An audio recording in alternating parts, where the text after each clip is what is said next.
નમસ્કાર, હું છું ડોક્ટર નમ્રતા વિરેડિયા, સ્ત્રી રોગ નિષ્ણાત. ડિલિવરીના 10મા દિવસ પછી કઈ 3 બાબતોનું ધ્યાન રાખવું જોઈએ? તો નંબર 1, આયર્ન અને કેલ્શિયમની દવા લાંબો સમય સુધી લેવી જોઈએ. તો આવું કેમ? કારણ કે બાળક જ્યારે બ્રેસ્ટ ફીડિંગ કરાવતા હોઈએ ત્યારે 1500 મિલીગ્રામ કેલ્શિયમની જરૂરિયાત હોય છે એક દિવસમાં.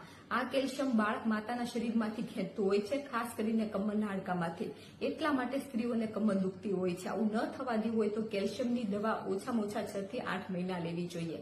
તમે આયર્ન અને કેલ્શિયમની દવા લાંબા સમય સુધી શરૂ રાખો તો તમારી સ્કિન ખરાબ થતી નથી, વાળ ખરતા નથી અને તમને કમરનો દુખાવો થતો નથી. સેકન્ડ પોઈન્ટ, જો પતિ પત્ની સાથે રહેતા હોય તો બાળક જન્મ્યાના 3 મહિના પછી તેમણે પાછી પ્રેગ્નન્સી નહીં રહી જાય એના માટે ધ્યાન રાખવું જોઈએ. આના માટે કોપર ટી, સ્પેશિયલ ગોળી, સ્પેશિયલ ઇન્જેક્શનનો યુઝ કરી શકાય, પણ પાછી પ્રેગ્નન્સી રહેવી જોઈએ નહીં.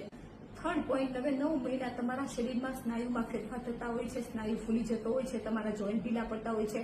ખાસ કરીને પેલુના અંદરના સ્નાયુઓ ઢીલા પડતા હોય છે. એટલે તમને જ્યારે કમ્ફર્ટેબલ થાય અને ડોક્ટરની સલાહ મુજબ જેટલું બને એટલું જલ્દી કસરત શરૂ કરવી જોઈએ. કસરત કરવાથી તમારો સ્નાયુ જે ફૂલી ગયો હોય છે એ પાછળની જગ્યાએ આવતો હોય છે અને જોઈન્ટની મજબૂતાઈ આવતી હોય છે. એટલે કે ડિલિવરીમાં શરીર જે બેડોળ થઈ જતું હોય છે એને પાછું શેપમાં લાવી શકાય છે. Thank you.